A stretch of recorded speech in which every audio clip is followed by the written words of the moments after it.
to Simpler. We are three pastors, husbands, and fathers on a journey to make life simpler by holding Jesus as the core for every belief and practice. This journey has shaped us to be more like Christ, freed us from the shame of failure, and encouraged us to a deeper love of our Lord and God. We invite you to join us in the discussions that have shaped and continue to shape our lives. Yeah, there was a new guy that was there this morning, and I didn't. Jiu-jitsu? Yeah, I didn't roll with him, but Stacy did. And like when the guy came in, he's military. He's just in town for a little bit, but when the guy came in, like he was pretty strong, you could tell.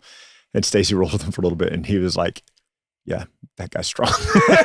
Like it was the guy's first day, and Stacy was like, "Yeah, that guy's." If Stacy's arms were bigger, it'd be easier. So, but it's cool. Like we have more people coming. I invited a couple of people, and one guy was like, "Yeah, I can maybe do that." And I was like, "Okay, it's going to be at 5:30." And he was like, "Yeah, that's too early. I'm not coming." So, I'm just not interested in like entangling myself intimately with another dude for 4 minutes or whatever. Well, you're not at a time. You're not intimate. You don't kiss each other or anything. Okay, wait. Can we clip that? You're not intimate, and then I'm gonna show some of the pictures that he's shown me. Hey, look at this new move we did. Look at this position we had to start in. I don't know what else you call that. Yeah. I think y'all should put up flyers around town that says, "Are you interested in intimately entangling yourself for 4 minutes with men? Come check out the jiu-jitsu." It's gonna be a whole different crowd. Jiu-jitsu. So every single online jiu-jitsu. Sean Connery. Yeah. Jiu-jitsu. Jiu-jitsu.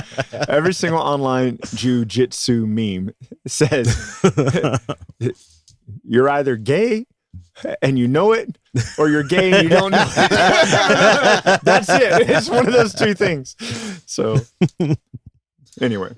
Yeah, if you would show me some of the pictures you showed me from like, hey, here's some moves we were working on. Yeah. But it was a man and a woman. There's no other description besides intimate. Right. So You're just trying not to die. yeah, I gotcha. What's funny is like apart from the jokes, but like the combat part of it's really intriguing to me. It's I fun. just have zero interest in that kind of combat. Yeah. No, it's really fun. And it's I wish I was advancing more quickly, but I joke about this in my education as well, but like I'm a crock pot, not a microwave. It takes me a long time to get something, but then once I get it, I'll be good. Yeah. Is that like every part of your life? Every single part of my life. I'm very slow to learn things, but it's fun. It's every part of my body hurts right now, but it's So fun. You are 50. I am 50. Yes. I'm the second oldest person in our class. Man. I know. I was telling Pierce this morning on the way to pick you up, like, if Seth has a kid the same age I had Seth, when I'm your age, I'll have a grandkid. That's nuts. Yeah. Yeah. That's nuts. That's really weird to think about. Because you were old when you got married. Yeah, I was. Yeah. So it is really interesting because being 50, I don't feel old. But when I think about 50 as an age, and I remember I was 30 when my mom turned 50 because she's just almost 20 years older than me. Mm-hmm. So I was 30. She turned 50 a couple months after that. And I remember thinking, man, like, that's crazy. You're kind of old now, you know? And like, I just don't feel that way. But my oldest will be 16 in a couple days, right? And then my youngest is just 14. And so it's so weird because our kids, all of their parents, were the old parents for all of our friends and their kids. Like all of their friends' parents are like 10 years younger than us. And it's just kind of weird to our place in life. It's just strange. It's different. Yeah. We're not talking about your strange life. My strange wife? What? No, what are we not. talking about today, man? Well, I don't actually know what we're going to call it. I was sent a podcast by our good friend, Austin Woodruff. Hi, Austin. And he asked me to listen to it, which I did. And the podcast was trying, I say trying very loosely, trying to address biblical manhood. And the guy was just talking about what it takes to be a man and how we should be manly men and all this kind of stuff. It was a ludicrous episode. And but today we kind of want to address that topic. We want to address that a little bit differently and hopefully a little more thoroughly than this guy did. But we're going to talk about what makes a man. But Ryan, are you qualified to talk about that? Don't you just paint your little pictures? Thanks, Dad. Yeah, my dad took every opportunity. Your little pictures that sell for thousands of dollars. Right, yeah. My dad took every opportunity he had when I was a kid to let me know I was not manly enough to be considered a Dalgliesh. Mm-hmm. And so now he's dead. So Okay, see what happens? that's what happens, Dad. Well, if his definition of manly is the definition, then you've got to gain a whole lot of weight and shrink your feet a little bit. That's right. Yes, my dad had comically small feet. When I looked at your dad, I did not look at him and go, "This is the definition of a man." So, like, it's funny. You tell me these stories about your childhood, and I'm like, "Wait, this dude is the one telling you you're not a man?" Like, Yeah, I know. wow. So one of the things that we have found is that Christian pastors, podcasters, writers, whatever, try to talk about manhood from a biblical perspective. And we think that that's where it immediately gets tangled up. It immediately gets messy because the Bible doesn't talk about manhood from that perspective. And so what people try to do is they go look at what a man David was when he went and faced Goliath, but like we were talking about on the way out here. Okay, but what about the fact that he was also a songwriter or a poet or a shepherd or an adulterer or you know, like, so what people do is they cherry pick these places. They say, what about Samson being, you know, when he broke down the pillars, what a man. So what they do is they look at demonstrations of boldness or strength and then attach that to manhood and say, this is what it looks like to be a biblical man, which is, you know, like, who was it? Was it Jeremiah that was called the weeping prophet? Like that's his moniker, right? And you go, well, that's not very manly, but Jeremiah boldly proclaimed God for 40 years to people who were rebellious, who wouldn't listen to him. And so and the pictures are inconsistent in that definition. Well, first of all, you can have those definitions outside of the Bible. Yeah. Second of all, you wouldn't look at someone like Elijah and go, yeah, he stood up against the prophets of Baal, and then he went and moped and whined in the corner like a little baby. Like, you wouldn't say that's what a real man's like. He slew 450 people, and it sounds from the text like he's the one that actually killed them. It does sound like it, yeah. And then the next day he was running away from Jezebel going, oh no, like, I'm about to die. So, like, the problem is, to your point, is that if you take a holistic viewpoint of each person and go, this is what a biblical man's like, it's going to... There's problems. It's muddy. It's messy. Well, and the podcast that Austin sent to me, that guy was like, you know, and my Jesus was flipping tables and making whips and casting out demons with just his voice. And he goes, that's my Jesus. And what that's doing again is just looking at one part of Jesus instead of here he is embracing and missing the point of why he did those things. Yeah, and embracing, you know, the woman at the well or like there's so. Jesus wasn't trying to set a model for what it looks like to be a man. No. So the problem, we think that the problem starts from the very first step of trying to define manhood from a biblical perspective. Instead of going, okay, look, culturally there are some things that tend to be for men, manly things. There's a cultural thing across the board that seems to be consistent. We'll get into some of that in a minute. But if you're looking at the Bible, what we want to look at is godly men. Like, here's what it looks like to be a godly man, which changes the conversation. Yes. And what we find is what we find, that sounds stupid, because what the Bible, I think, declares is that when people were committed to God, they did whatever was necessary to glorify God. Yeah. And it's really just as simple as that. You want to be a godly man, you want to be a Christ-centered man, then you will do whatever it takes to glorify God. And there will be times. Can we flip that? Yeah. When you are a Christ-centered man, you will do whatever it takes to glorify God. Yeah. So what that means is there are times that, like, you're going to be shipwrecked and spend a day and a night in the open sea. There's going to be times that you're beaten and put in prison. There's going to be times that you're filled with all boldness to stand up to the king and proclaim that you won't bow down. I'm thinking Shadrach, Meshach, and Abednego. You won't bow down to any god but Yahweh God. There's going to be times that you you're Paul and you say, look, are you supposed to beat me? I'm a Roman, and you get out of the beating, and it doesn't make you weak that you got out of the beating. It's not like, oh, take your beating like a man. It's no, like faithfully serve the Lord. And those other definitions are dumb. Yeah. And inconsistent. You cannot make a consistent case out of it because you'd have to cherry pick and only use part of the Bible and throw out the rest. Yeah. Cherry picking, I think, is a very generous way of saying that. Yeah. It's it's setting a premise. Like the dude from the podcast that you were telling us about it and listen to, I can't listen to it. It would not be good. Yeah. Anyways, but that dude had a premise set before he went to the scripture. Yep. And then he made the Bible, he only used the part of the Bible that helped support his case. And he was really dumb about it. Because there was one point when he said, if you want to be a biblical man, just look at how the men of the Old Testament behaved. And that was his whole point. Didn't give any examples or anything. Just look at how the people of the Old Testament behaved. But that's pretty wretched. Yeah. Really wretched. Yeah. With very few exceptions. Like there were some really godly people, and then everybody else was a heathen, pagan, idolater. I can think of more stories about how bad they were than 100%. 100%. And so what we want to do is, and this would be true for men or women, whether you're young or old, a kid. If you are someone who is fully committed to honoring and serving the Lord with your life, you will be the kind of person that does whatever it takes to glorify Jesus.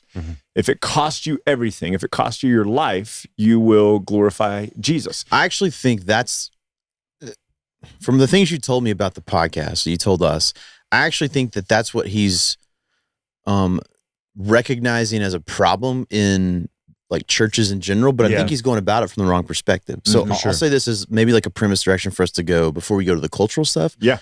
I think a lot of the problems with men today that are followers of Jesus is that their goal isn't to honor Jesus with their life. 100%. I think that all the problems that you can talk about that we would say well, you're not being a godly man, not being a biblical man, have whatever definition you're going to use, which I think we should just stop using those definitions. Instead, we should just say, be someone who loves and honors Jesus with your life. Because when you do that, if your goal is that whatever you do in word or deed, you do in the name of the Lord Jesus Christ, the result will be that you will be a husband who loves his wife like Christ loved the church. Yeah. You know what I'm saying? All the problems that you would run into that you would say, this dude's not being a biblical man or a godly man, come from the premise of their life is not bent to honor and glorify Jesus. It's bent towards them. And that's where you end up with a bunch of pansies. Right.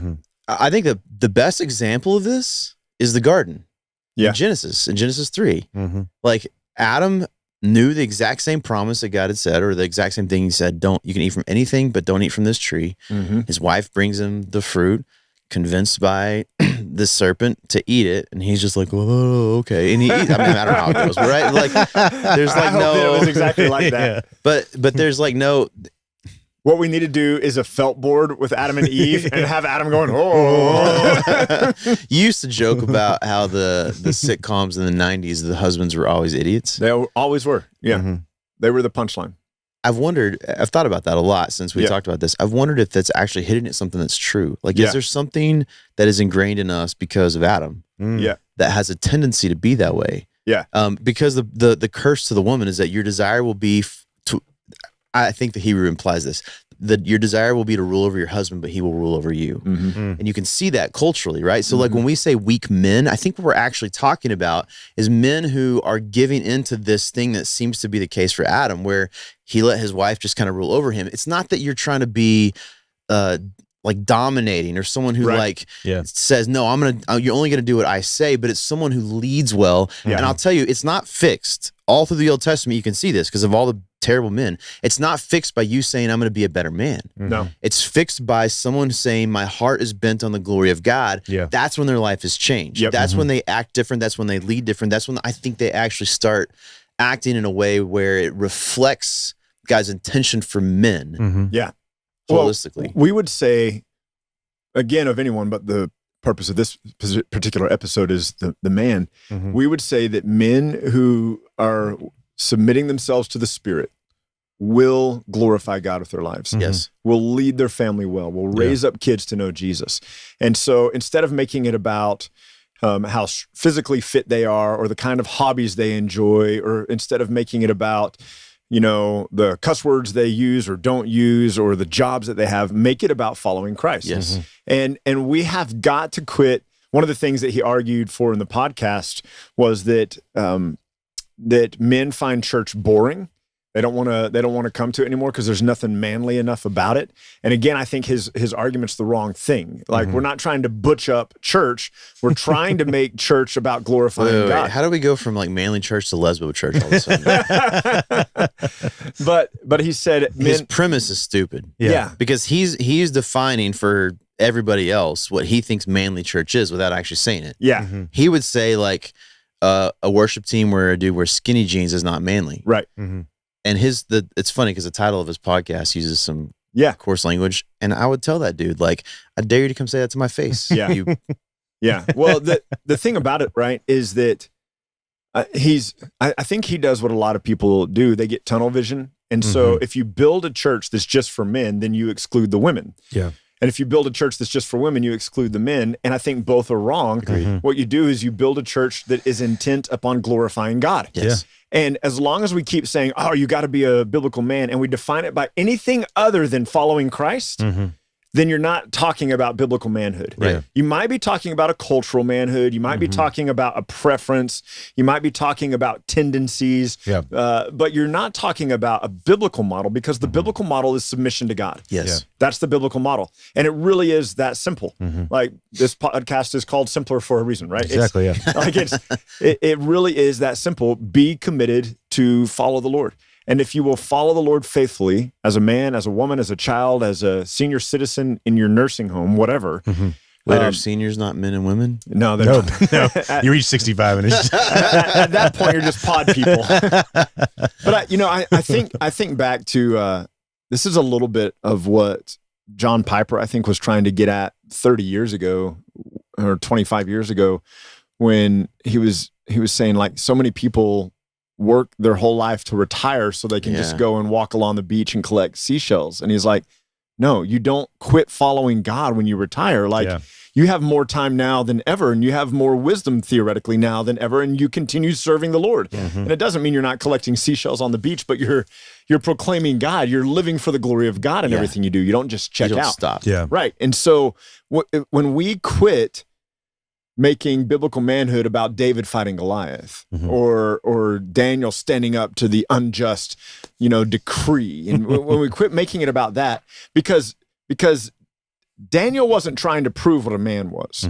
David wasn't trying to prove what a man was. Both of them were just submitting their lives to the Lord. Exactly. And here's the thing: when you submit your life to the Lord, what it will do is separate you out from the herd. It will make you look different. Yeah.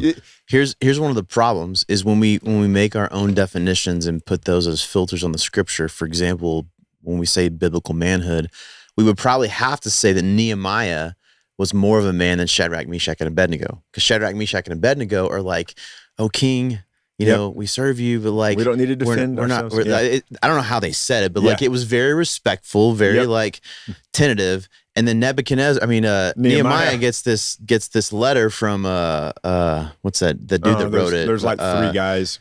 Anyways. And he's like, nah. He's like, it's not what you say. You're all idiots. Like, so here's a dude who's like, screw all of you guys. Later, he's ripping guys' beards out of their faces. So, okay, that's maybe a better example. Ezra and Nehemiah. Like, we would say, like, Ezra was like really like shepherding and patient with the people. He was kind of the pansy man, but Nehemiah was the manly man. Like, Ezra rips out his own beard. Nehemiah rips out the beards of the offenders. Dumb definitions, because the point wasn't these are different forms of men, different levels of men. The point was that they were both accomplishing the same purpose. Right. Their personalities were different. Absolutely. Different tendencies, different strengths. What we do is we stop a level too shallow, and we go, oh, look at how Nehemiah reacted to this. Look at how Daniel reacted to this. Look at how Shadrach, Meshach, and Abednego reacted to this. Look at how Jesus drove. We stop at the symptom, not the symptom, but like kind of the outworking of it, instead of digging down deep and going, what's consistent about all of these people is they were committed to be faithful to God, regardless of what it cost them. Yes. And what we miss is Jesus, who is inherently more powerful than any other biblical example that you could bring up, right? Jesus submitted himself to the Father and allowed himself to be handed over into the hands of wicked men to be put to death. There was a submission there. Right. He says to his disciples when Peter draws the sword, am I not able to call down 12 legions of angels and deal with this right now? But how then could the scriptures be fulfilled? Meaning it wasn't that he wasn't a man, it was that he was obedient to the will of the Father for the glory of the Father, right? And he said, this is how it has to happen for God to be glorified. Yeah. And so we cannot look at the outworking of it. We have to look at the heart of it. My question to all those other insert adjective people who want to talk about it from a different perspective, why is that not enough? Right. Why is a heart to glorify Jesus not enough? Right. Like, because every other definition they could give me would be too little. Yeah. Well, my dad was, I don't know, probably 10 years before he died. He would still go to the bars and get drunk every now and then and still get in a fist fight, you know? So you're talking about a 50-year-old man. It would be easy. Just like poke him with your index finger and he tumbles because his feet are so small and he weighs like 500 pounds. He just rolls out of the bar. Yeah. So my dad, by the end of his life, was very round, like 350 pounds. And he was he might have been 6 feet tall. But his feet, for those of you who are listening, his feet, this 6 foot tall, 350 pound man, were size 7.5. Like just so wild. Tiny. I always think of Mr. Crab from that's right. Like that's kind of what it looks like. You know, he probably had an easy time finding shoes at Ross. It's true. Probably so. Might have been able to save some money and buy him in the ladies section. That's right. Him and all the 5th graders are looking at But he thought that meant he was still a man. I guess, man. Like he just, you know, and he wasn't gonna let anybody so here's what's funny, right? So like, which I think we'll get there in a second, like some cultural viewpoints. Why I'm gonna save the commentary on that, but like, why is that meshed with biblical? Like when we talk about that, I don't understand. Why do we blend the two? Why are the two blended together? Because you can't make a biblical case that's what men look like. No. You could take some principles like husbands are the ones that are love their wife like Christ loved the church. But the reason that is the case is because they are the picture of Jesus and the picture of the relationship that is marriage, right? So it's still submitting to God. Correct. So it's not because this is what men look like. It's because that's God's intention when he created men and when he created women. Yeah.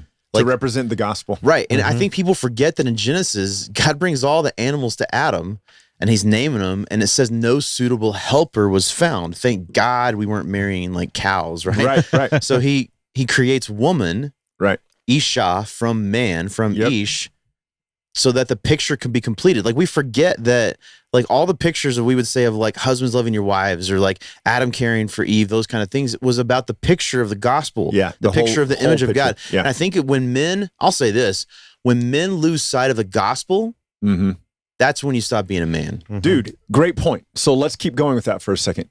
So most of what people say is manliness or being a biblical man is mankind in isolation. Yeah. Right? Like you need to be tough. You need to be able to like, I don't know, chew and spit and get drunk and knock somebody out with a single punch, right? Like whatever the thing is, John Wayne, you need to be John Wayne. Well, hey, little lady. That was pretty good for a half Filipino guy. So if that's the standard, if the standard is irrespective of a wife, right? Because to your point, God created man and woman to be joined together for the purpose of imaging him, for representing the gospel. Yeah. And so if you're, especially for those listeners who are married, you're like, and if you're thinking about what it means to be a man and it doesn't include how you honor the Lord in your marriage, how you treat your wife, you're just thinking about it in terms of how many dollars you bring home or how big of a house you have or how big of a tractor you have. She does think my tractor's sexy. You know, like if that's what you're thinking, then you've missed the point completely because it has to be, it's the picture of Christ. Yeah. That's where I think it's missed, right? If this makes me think of John 10. The thief comes to steal, kill, and destroy, but I've come to you that you may have life. All these people who came before me preached a false gospel. They were false shepherds. But Jesus is the real shepherd, and you enter through Jesus. He's the narrow gate, right? So like when men in general that are followers of Jesus lose sight of that, and start giving into the lie that all these false shepherds preach and teach and say, that's when you stop being a man. Yeah. Mm-hmm. When you cease to function in God's intention. So like when God made man, he said, let us make man in our image. Then he says, go multiply, fill the earth and subdue it. Like multiply my image, right? So if we as men are not fulfilling that, and he says that to men and women, right? But the image is fulfilled when they're together, right? But if that's not, if the point isn't to multiply the image of God, you said it earlier, Ryan, like a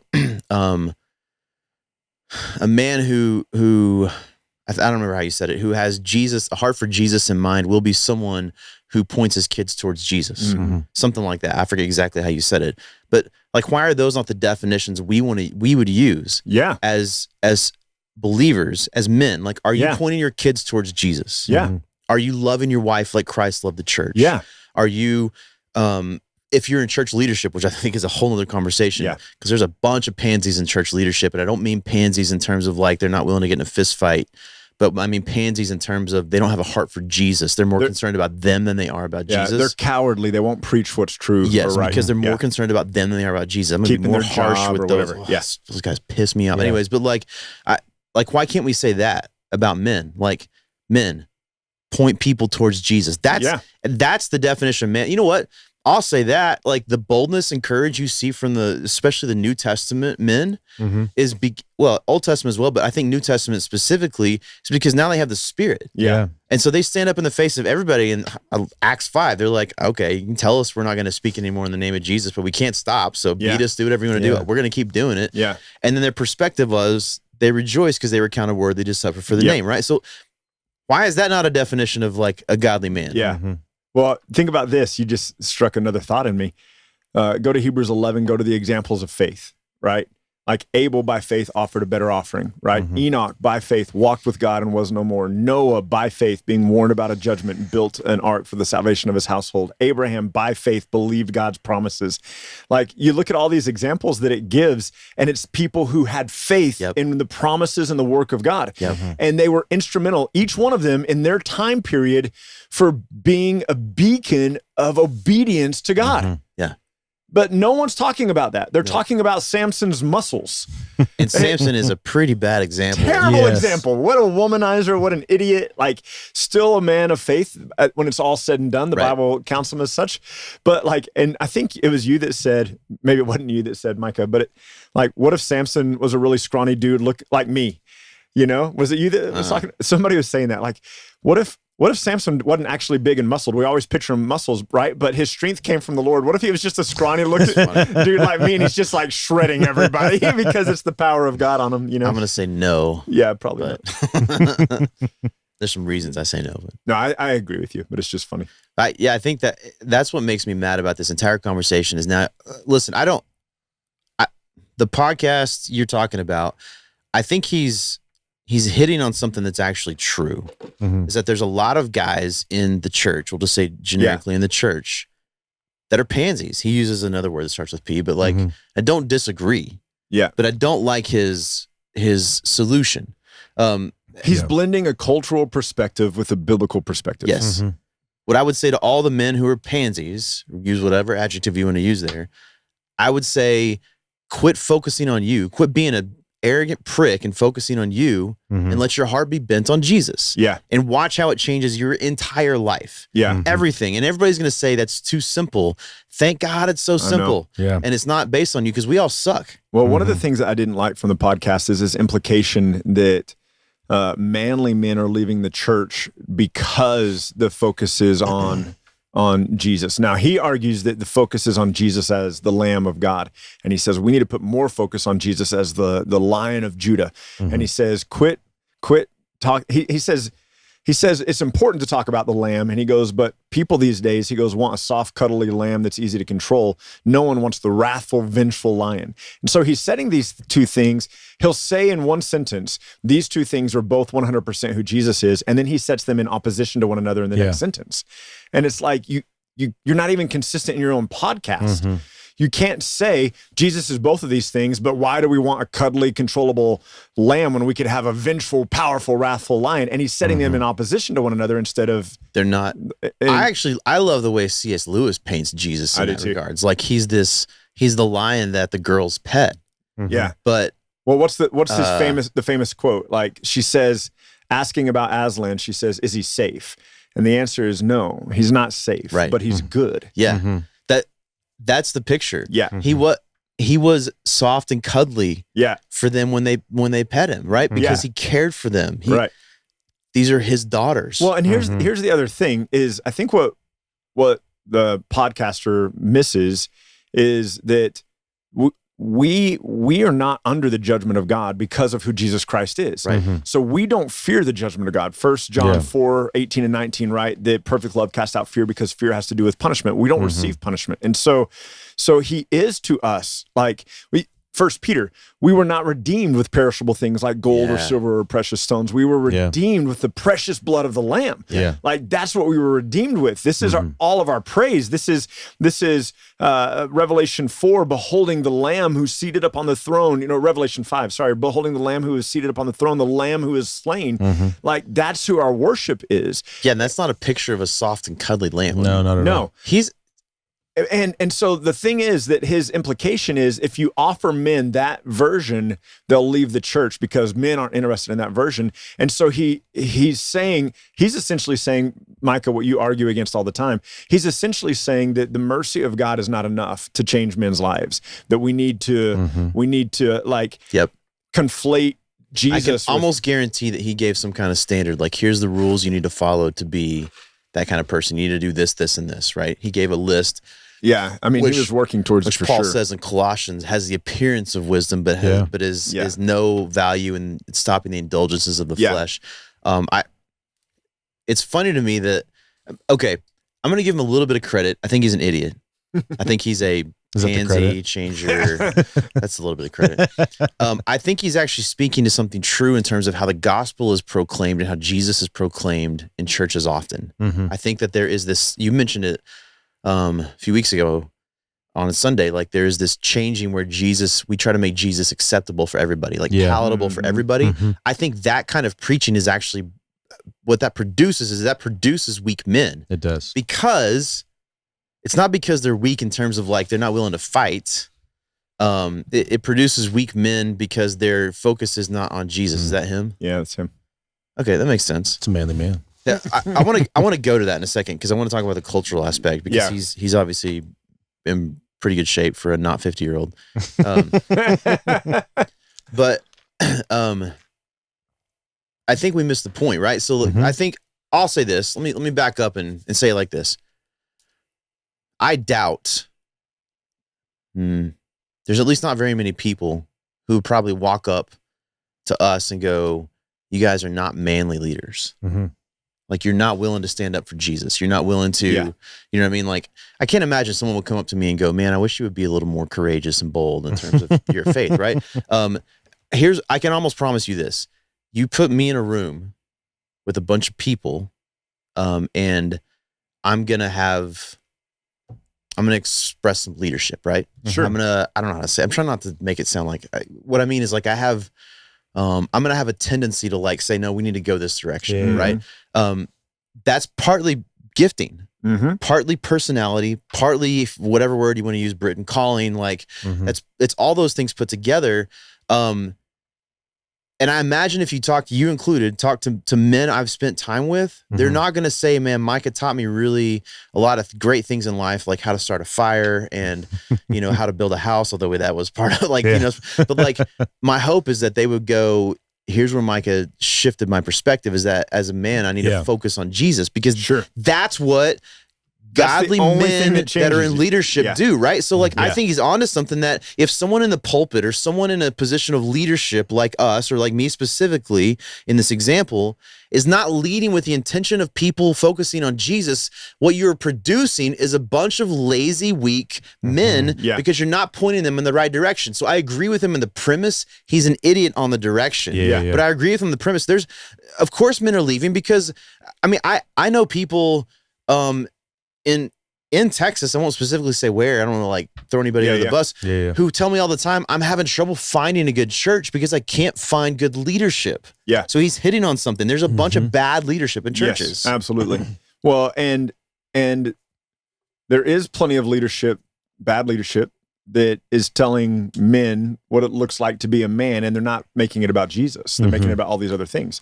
Yeah. That's a good point. There's like on the flip side, from the weak gospel people, there's also, well, they're both weak gospels, but the other side's like, well, there's guys like this podcaster who are saying, here's what it looks like to be a man's man. Yes. You know?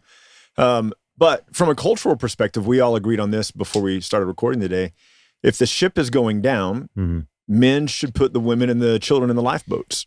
Like, that's a cultural thing. It's not a biblical thing, but it's a cultural thing. And like, there are things like that if I hear, well, it's been a couple of years ago, but one of our boys, when we had just moved out to the country by the church, one of our boys came and woke us up like at 4 a.m. and said, you've heard this story, but they said, Dad, there's a kid on the front porch screaming. And so I grabbed my gun and I ran out there in my boxers and I was ready to go deal with whatever's going on. I didn't know what was happening. Turned out it was just a cat fight. Like, we have a neighborhood cat that goes around and just wrecks all the other cats. The 2 cats we have right now both have limps. One of them has a chunk out of his arm because of the neighborhood bully cat. And it's usually about 4:30 in the morning. You hear him. I heard him this morning as I was getting ready for the day. And like, that's the time of day he's just kicking butt, you know? we can take care of that. Yeah, I'm going to have to, because he keeps killing our cats. Yeah. So it's like, all right. But my point being, like, You do live in the country. My point being, I didn't tell Michelle, hey, go see what that is. I grabbed my pistol and I went to handle it. You know, it's there's some ingrained things that seem to be natural for men. That shouldn't be an expectation for women, but should be an expectation for men. And it's not I don't know. I mean, it's not a spiritual conversation. No, it's just a, like, because someone that doesn't have anything to do with Jesus is probably going to be the same way. Like, you can be that kind of man without having a relationship with Jesus. Yeah, exactly. And it doesn't have to do, I don't even think, with your expertise or your tendencies or your hobbies. I am more bookish. I like books. I like to read. I like to write. I do paint. My little pictures pierce. And I enjoy it quite a bit. I enjoy my life, but I'm also, like, willing to, I don't know. It's just interesting how we think. I've started watching a couple of different podcasts with some different fighters, and one of the fighters, like, he's a really high ranked jiu-jitsu fighter, and one of the things he says is, somebody asked him, like, how do you handle it when, you know, you're at a bar or you're at a place and somebody's getting, like, up in your face? How do you handle it? And he goes, I walk away. And the guy goes, why? And he goes, for a couple of reasons. He goes, one, if I throw the first punch, nothing keeps him from pressing charges against me. 2, I'm really good at what I do, and all I have to do is take him to the ground. The dude hits his head. Now he's in the hospital. He goes, now I have other charges against me. He goes, it's just not worth it. It's not worth the fallout of what might happen. And the guy's drunk and he's an idiot. And so I'm not interested in getting dragged down with an idiot. And this is like one of the best, you know, like, fighters, MMA fighters in the world right now. And he's like, I'm just going to walk away. But other people would be like, no, man, you can't. Like, you know what I'm saying? And it's interesting how we have just strength is not presented always as the one who exhibits it. Right. You know what I mean? There like, was it's almost like meekness. There was a video clip going around about a year ago at I think it was a baseball game. And I didn't know who the guy was, but it was saying this guy doesn't realize how lucky he is. And on the stairs going up and down the baseball game with some beers in their hand, this one guy was mouthing off to this other guy and was chest bumping him and, like, right in his face. And it shows the other guy being really calm and just, like, backing up. And then it cuts to a clip of this guy. He's a middleweight boxer. Which guy? The one that's backing up? The one that's backing up. He's a middleweight boxer, and he is just, it shows it knockout after knockout after knockout in the ring. And it's saying, like, the aggressor, who's like, he does not know how lucky he was. But the guy who actually had the ability to knock the other guy out, like, backed up and he was like, all right, man, okay. Just let the drunk guy go on about his business. And so when you set a standard of, because look, it's different. If it's my wife, like, if somebody's attacking my wife, because I disagree with John Piper's perspective on this. He said years ago, if I came in and someone was attacking my wife, Piper said I'd call the police and I'd like he was like, I forget how he said it, but basically I'm not going to take the guy's life. Like if I come in and someone's attacking my wife, I will do whatever is necessary to put that guy, to incapacitate him. Yeah. And if what's necessary is to kill him, like, you know what I mean? Like, but we have these weird standards of what's manly. Like that one seems weird to me. Piper? Yeah. It's super weird. Like, why would you not protect your wife? Because it's violence. That's a stupid perspective. I agree 100%. So maybe this is what, again, I think this dude in the podcast is like, at least acknowledging some things that seem off in how Christian men seem to think. Yeah. I think his premise is wrong. Yeah. Sorry. Don't blend the cultural with the biblical. Yes. His premise is off because that's what he's trying to do. Right. But I do think that there are some things that just, in my opinion, seem like, man, this is what you do as a dude. Yeah. As a man. Yeah. Protect your family. Yeah. Like okay. Someone who's a master in jiu-jitsu might be able to protect their family a little bit better. That's not the point, It's right? not the point. Protect your family. Yeah, you're running into it no matter I've what. literally never been in a physical fight before in my life, which I know is probably shocking to most people. It's usually because it doesn't mean I haven't been in a situation that would have easily turned into a fight. I usually say something and the other person cries and walks off. That's usually what happens. But it doesn't mean I wouldn't go like tooth and nail. Yeah. Whatever it took. I don't know if you remember this. A very, very long time ago, we were playing a game in your mom's pool. I think Cody was with us. Yeah. But it was like super violent. Like it was like we had to get a tennis ball and like drown the man with the ball. Basically, yeah. Yeah. And I like those are fun for me. Like that's super like fun. the combat, like yeah. part of it. I miss the physical nature of soccer. Like where I was like, this is not physical. Like come play soccer with me. I'll show you. No, one time I had a buddy named physical. Silas. Remember Silas was like, man, you guys are a bunch of pansies. And then we played indoor soccer with him one time, and I took him down in like 2 seconds because it's different, right? It's different. He would kill me in football, but like I enjoy that. What I'm saying is like, I don't think that it's natural for someone to be in a position like John Piper, where someone's attacking your wife and you say, no, that's what I'm saying. My opinion is that seems off. It seems something natural about a man who protects his family. Yeah. It's the, like, Michelle and I have we've gone on some walks through our neighborhood, and there's one dog about half a mile from our house that will always run out to the road. If it's on the porch, it will always run out to the road and just be like within a foot of your feet, trying to like nip at you. And whenever I see the dog on the porch, I move Michelle to my other side so that I'm between her and the dog. He's never attacked, but my thought is, if he does, I'm here first, you know? Did you open the gate like the videos where they bark real loud till you open the gate and they're like real nice? No, that's funny. So, yeah, but you know what I mean? Like there's just things that you do. It seems natural. Yeah.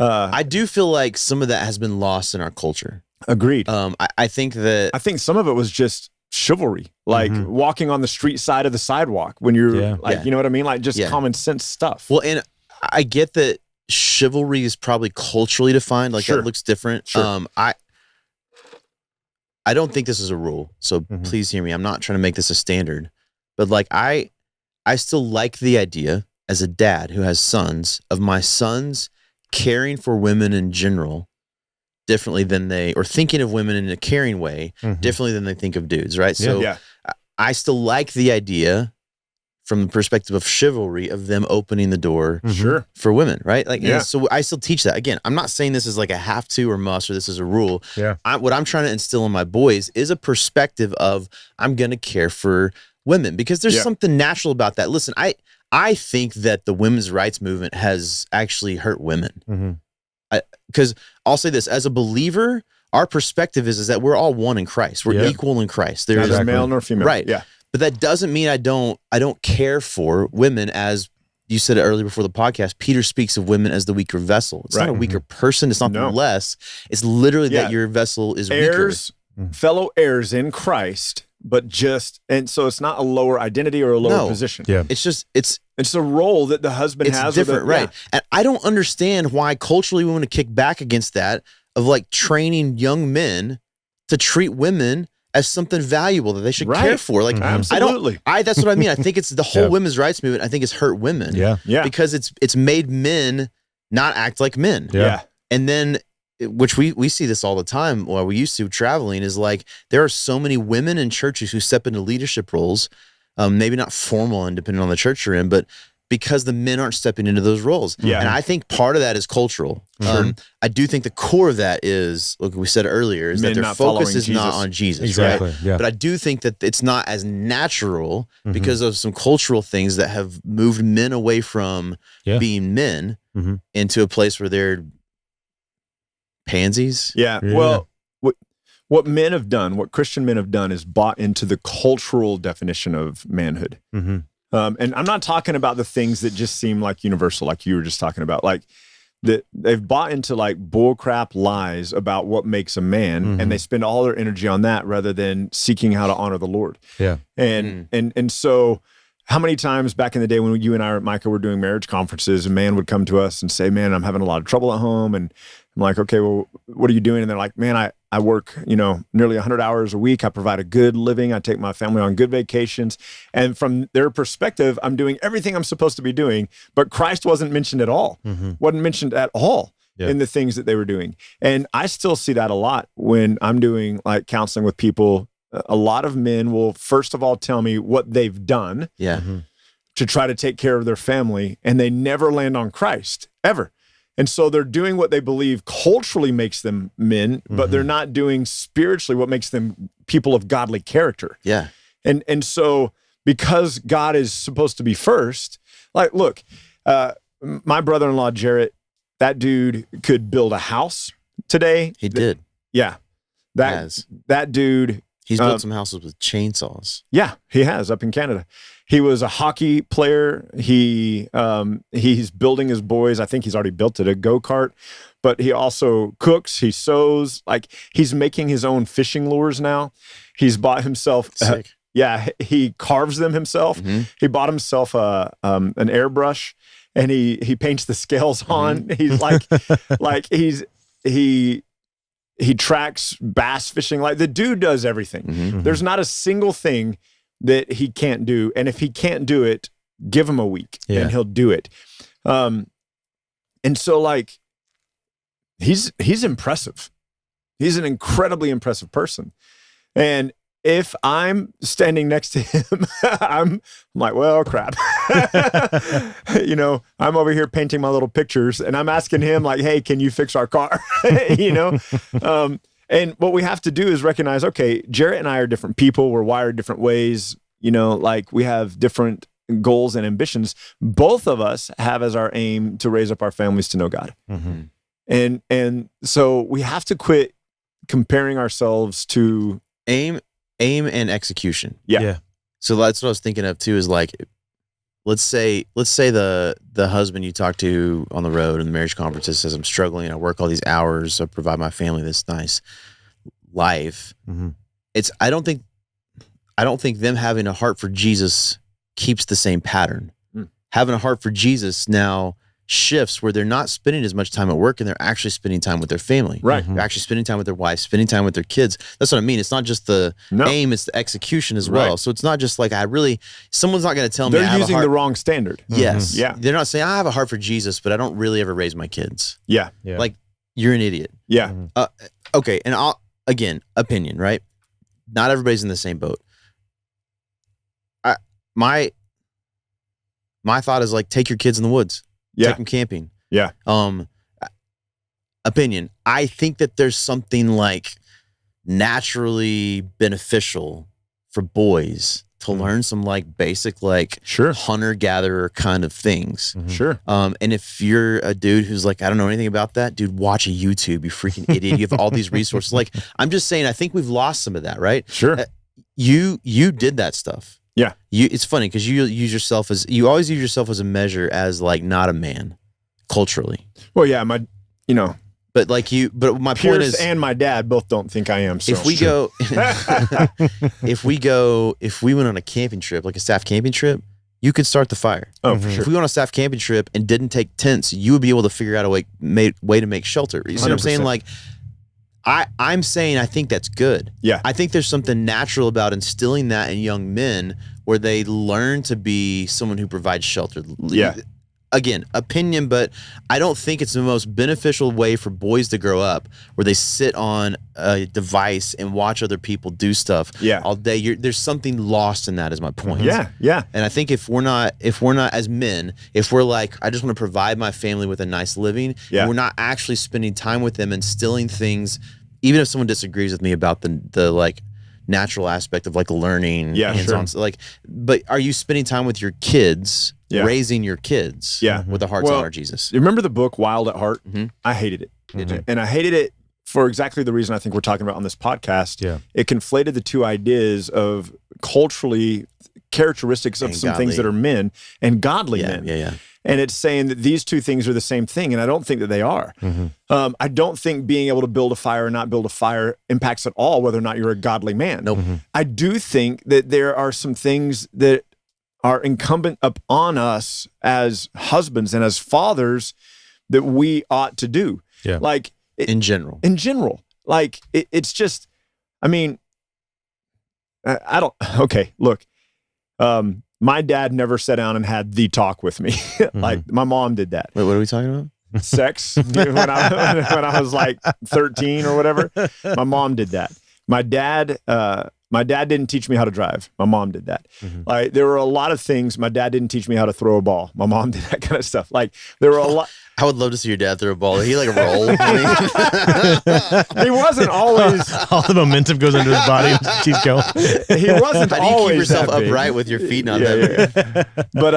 But there were a lot of things that, like my dad didn't do that my mom did do that I think I missed out on because like my dad, like there's just things that he didn't do. And so I suppose I could have said, I don't know, but anyway, I won't get into that. That's unnecessary, but it's interesting because like there are things that it's important to note. Again, so you said a moment ago, this is just your opinion. This is just my opinion. And it's something I told my boys a few months ago. I know you can't carry a pocket knife to school. And I said, but I highly encourage you all other times. You can't get caught carrying a fucking knife. I said, Riker said the other day, it's only illegal if they catch you. But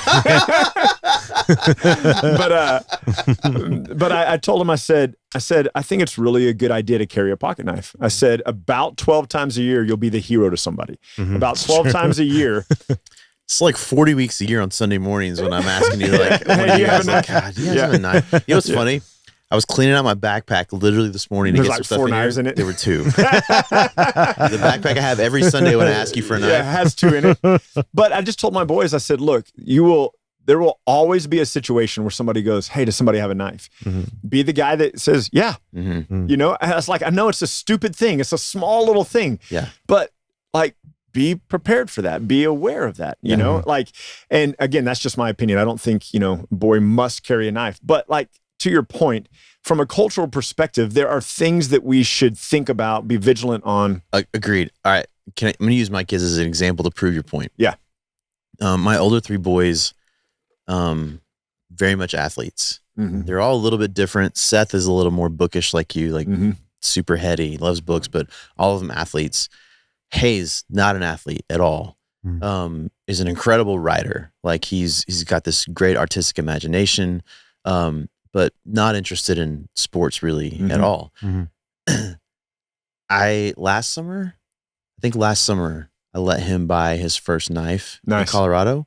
Here's a dude who, by cultural definition, is not as manly as my other 3 boys, right? He got that knife and he was ecstatic. Sat there and like carved on a stick. Here's a dude who, by cultural definition, is not a manly man, but there's still something about the knife where he's like, yes, right? So I don't think we should lose that in boys. Yeah. Like that there's something natural about that we have to cultivate. Yeah. Yeah. Agreed.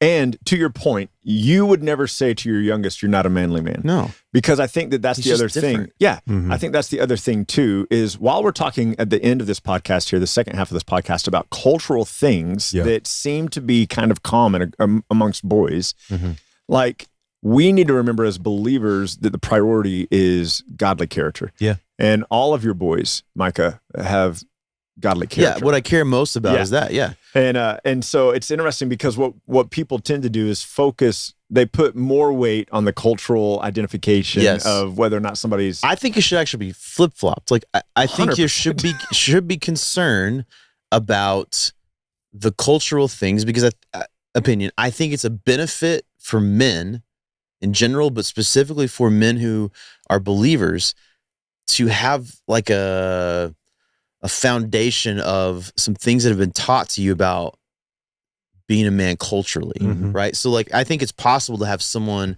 who's a man who has an incredible heart for Jesus, but like grew up in an environment where they were never taught to be like a man in the cultural things. Sure. And that's going to be harder, right? In some aspects, like, are they going to be a little more tentative if they're married and have kids to like stand up for their family? Yeah.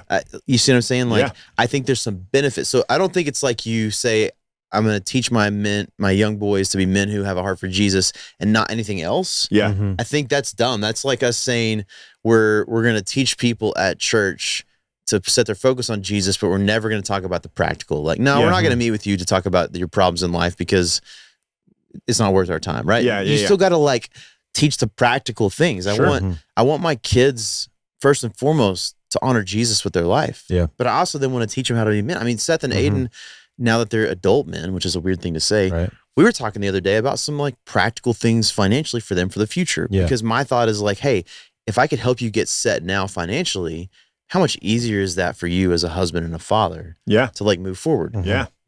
Is it crucial for them to have a life that honors Jesus? No. But it's helpful. That's my point. Is like I think it's still important. Yeah. There's a level of intentionality, like as teaching Jesus, showing Jesus, and as parents, and also just as for us as pastors, like leading men and giving them Jesus and showing them Jesus, and then with that becoming core of who they are with the intentionality. I think you changed the wording earlier, Micah, of like, if you are someone who is submitted to the Spirit, you will glorify God with your life. Like, when you said when you are a person of the Spirit, you will glorify God with your heart, or with your life.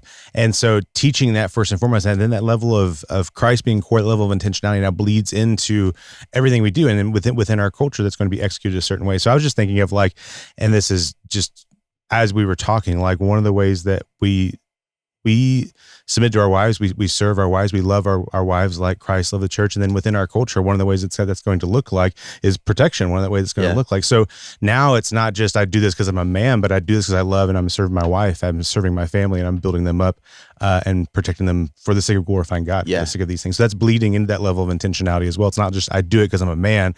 I do it because my life is bent upon glorifying Jesus, and that's going to be executed this way in this moment. Does that make sense? Yeah, I think it's hard because some of that's muddy, right? Because someone who doesn't have any concern for Jesus can also protect his family really well. Exactly. So that's what I mean by like, I think there's some cultural things that are still important, but it's not the main thing. Yeah, absolutely. Tell me if you feel like this is off. I feel like it's probably easier, maybe more natural is what I'm trying to say. It might be more natural for someone who grew up in a household with a dad who taught them those things to implement them than someone who grew up in a household where their dad didn't teach them those things. You know what's funny is that like I've never once felt timid in moments I needed to go do something for Hannah or go do something for the kids. I never once felt weird busting out in my boxers out the front door. But do I think that you guys are more prepared for those situations because you know more about guns or you know more about fighting or whatever it may be? Then yes. But as far as me opening the door and getting out there, that's exactly what I mean. I think preparedness. I'm not talking about the the gumption, like it's the willingness. I'm not talking about that. Like I think. Yeah. But as far as preparedness is concerned, yeah. So I'm there with like a stick, like let's fight. right. So You guys have a gun. well, okay, as an example, like if we go into the woods, I don't know why this is the example because I think it's just like the boys' favorite thing to do, right? Yeah. It's just I was in the literally woods, like, thinking about taking my boys on a camping trip this morning. I was thinking about that this morning and getting like lost in the woods it's for like so, a week. so great. But anyways, like if we go into the woods, you're less prepared than I am. Oh yeah. Right. That's my Yeah. point. Is so it's not that you have a different willingness than me to like survive, Mm-hmm.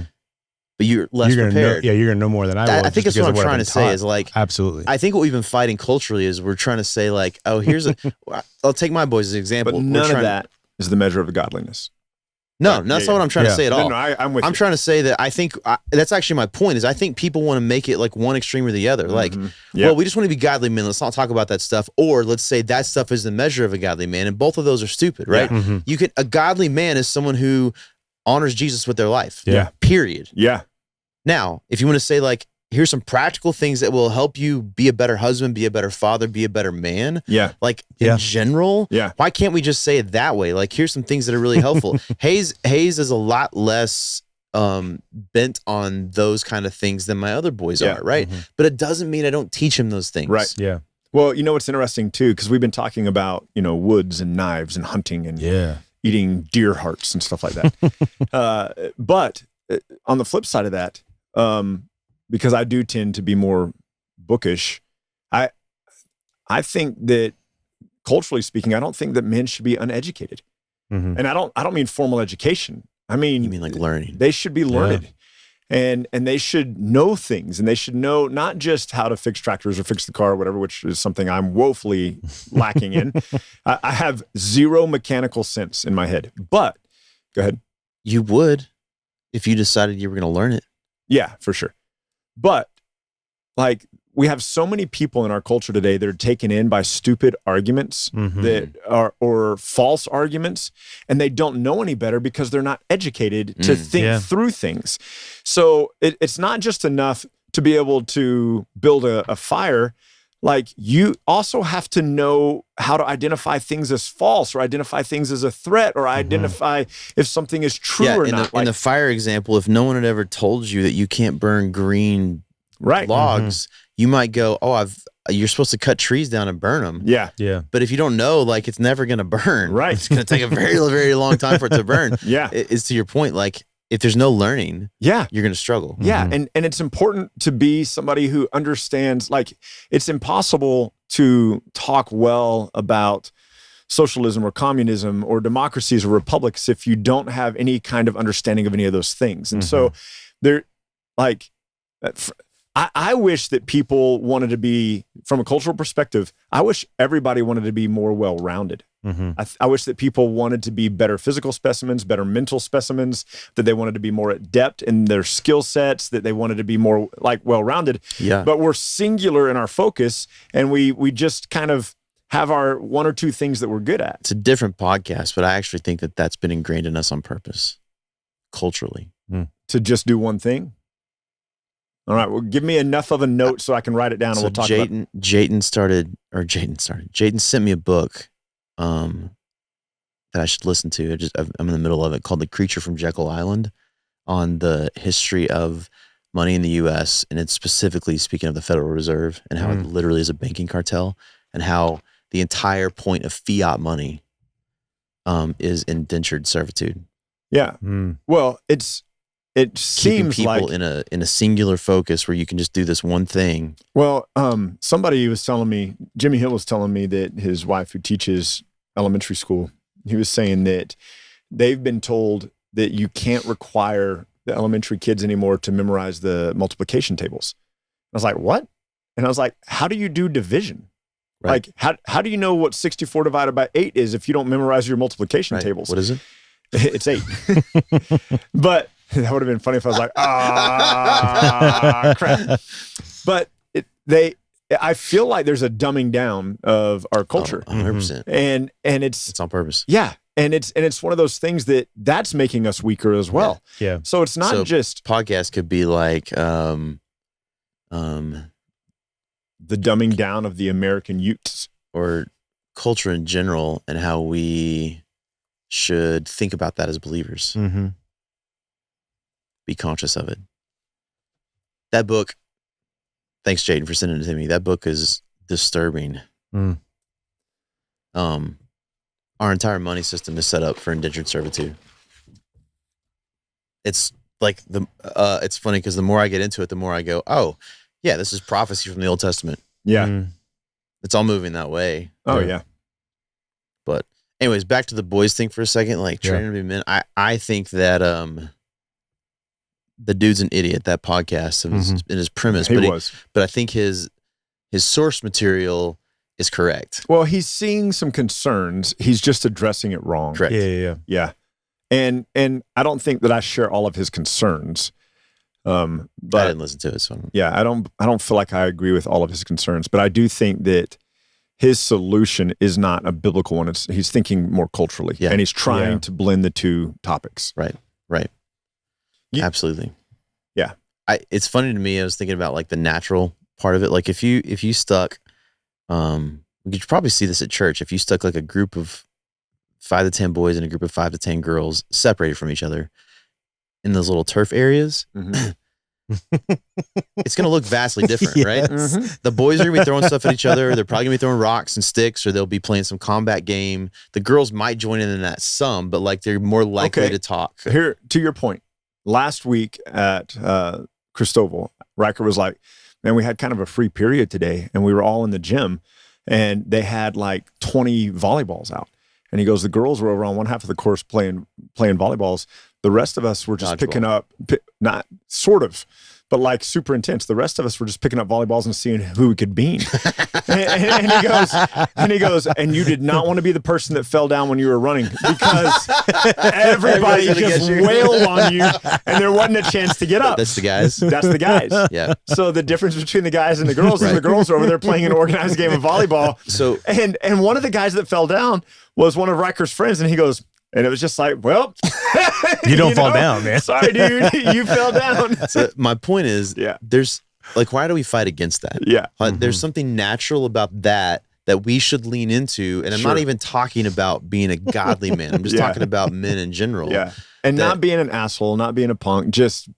Yeah. Why is it? Here's what's funny about our politically correct, super sensitive culture here is like one kid gets hurt and now we can't play the game again. Like, dude, when we were growing up, it's Red Rover, man. Oh my Clothesline gosh, people. Dude. Yeah, or like I actually think I've heard some doctors talk about this. I actually think it's bad for boys that we don't have as many breaks. Yeah. Like bone breaks? Yeah. Knee scrapes. Like parents are so concerned about their kids getting hurt now. Like, how do you expect them to grow up if they don't fall out of a tree because they were climbing a tree? Or if you can't grow up learning those things, then what you end up with is a bunch of pansy dudes who can't handle the rigors of life. I had seizures till I was almost 8. And so I wasn't allowed to have a bike. I wasn't allowed to climb the fence, climb the tree, nothing. The moment I got cleared from my medicine and my seizures, I was jumping off the roof. I was jumping off of our storage shed in the backyard. I got a bike and was hopping off of curbs. You know, I tried, like, I hopped over a fence and caught my stomach on a nail, and I was more worried about the rip in my shirt than I was the cut across my belly, you know, like, but you know what I mean? Like the moment that they said, okay, I was like, and I was a scrawny little kid, but man, I wanted to do it all, you know?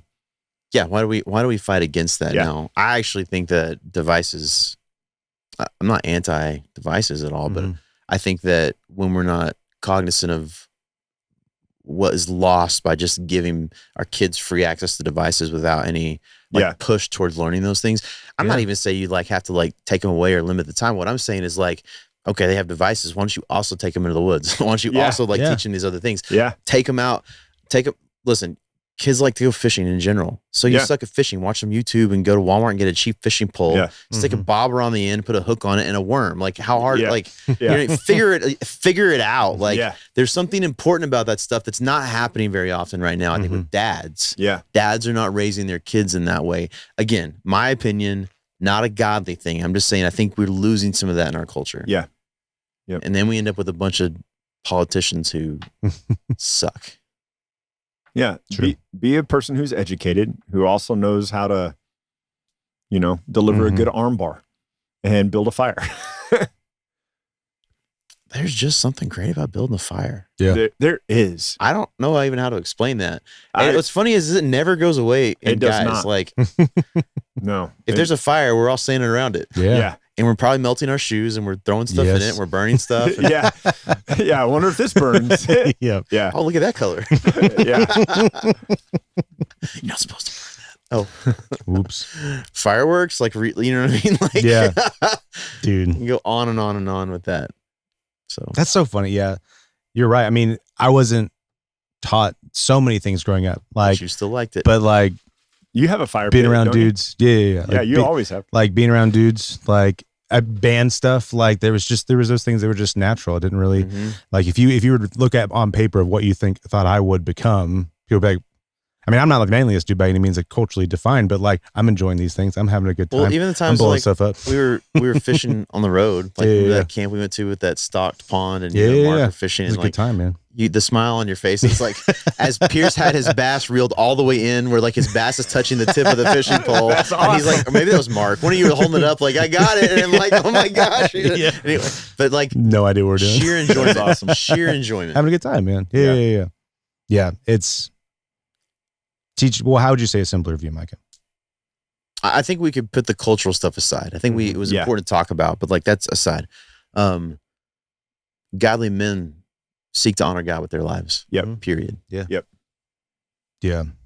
There's a book I'm reading right now where it's on my list to read this year called The Anxious Generation. And one of the things that they did some research on and they're discussing the like possibilities of, and what we're seeing come from it is a lot of device type stuff, a lot of social media type stuff, as well as cancel culture type things. They said how much it's bled into the inability for a lot of the younger generations to be able to make a firm decision. And I think that They're there's scared of what was going to happen. exactly. So, and I think that bleeds into what we were talking about earlier about like the culturally defined chivalry is that think about all like the videos of the women freaking out at gyms of like these creepy men, these men are terrible, these men are awful.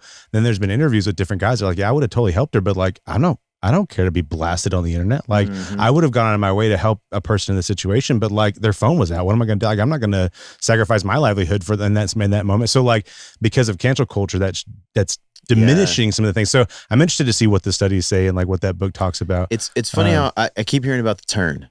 Like Seth and Aiden's generation is the most conservative generation since the greatest generation. Yeah.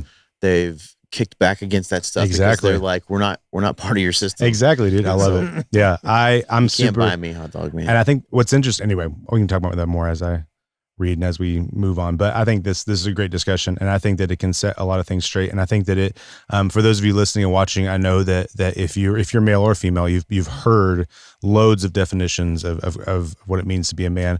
I mean, nowadays all the meme stuff of alpha males and mewing and all that different stuff of just it's all ridiculous whenever we come in from a perspective of Jesus and knowing Jesus. And I could freaking care less about Andrew Schultz. yeah, Wait, sorry. and My Tate. bad. Andrew Tate. Yeah. Andrew Schultz He's a comedian. Yeah, Andrew Tate, right? Yeah. I understand why a culture of men is Drawn to flocking that. towards him, Yeah.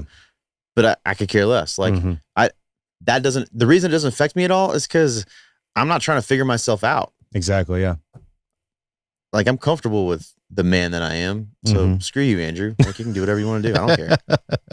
That's the clip we'll take and blast that everywhere. That's how we go viral, man. Just you go off on Andrew Tate. You know what's and funny? Like that doesn't bother me. yeah, that's right. He's vicious. Apparently he's like a black belt in something. Really? You know, Ryan? Like he's Who's that? Andrew Tate. Like he's martial arts dude, but No, like I don't know. Who well, you guys know me. Like I don't. I'm gonna go up against. Like, doesn't matter. Doesn't matter. I am, but see, that's not. We're not gonna say that's a definition of manliness, right? That's Exactly, my yeah. personality. Mm-hmm. I'll go head to head with anybody. That's right. It's my personality. It's not me being a man. It's just Yeah. personality. Well, hey, let us know your thoughts and comments below wherever you are. Let us leave a review, leave a comment, social media, all that fun stuff. We're interested in hearing your thoughts. It's interesting hearing people go off. Like I don't know how long was that podcast, Ryan? Like where that guy just kind of An hour. yeah. So like there's loads of content like there where people just go off on what it means to be a man or to in this generation or in the past or whatever. Like there's so much content nowadays, let alone how we were raised, like what that looks like. So like we're interested in hearing you guys who are listening and watching your shifts to a mindset focused on Christ in the midst of that, what it means to live a life committed and submitted to the Spirit, and with the sole focus of glorifying Him and resting in who we are in Him. So interested to hear y'all's thoughts, or if there's any pushback or any questions you might have, please let us know. Send us a message on Instagram, leave us a comment on YouTube. While you're at YouTube, be sure to hit that subscribe button. It's going to help us towards the goal of having simplerpod be more financially autonomous and being able to function itself, because once we reach a certain subscriber count, we'll be able to get money from AdSense through the platform. So go over there, subscribe. Even if you're not there currently, please just head over to YouTube, search for simplerpod, find our channel, hit subscribe. It helps a ton.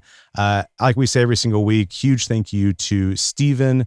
If you're interested in knowing more about Stephen, or we've talked about Simpler Bible before, we've talked about 3-8 Ministries before, we've talked about the 456 Church before. All these things are tagged down below. You can learn more and more about the Simpler community and what we're doing in our ministries as well in the show notes. And hey, as always, keep Christ as core. What could be simpler than that? We'll catch y'all next week.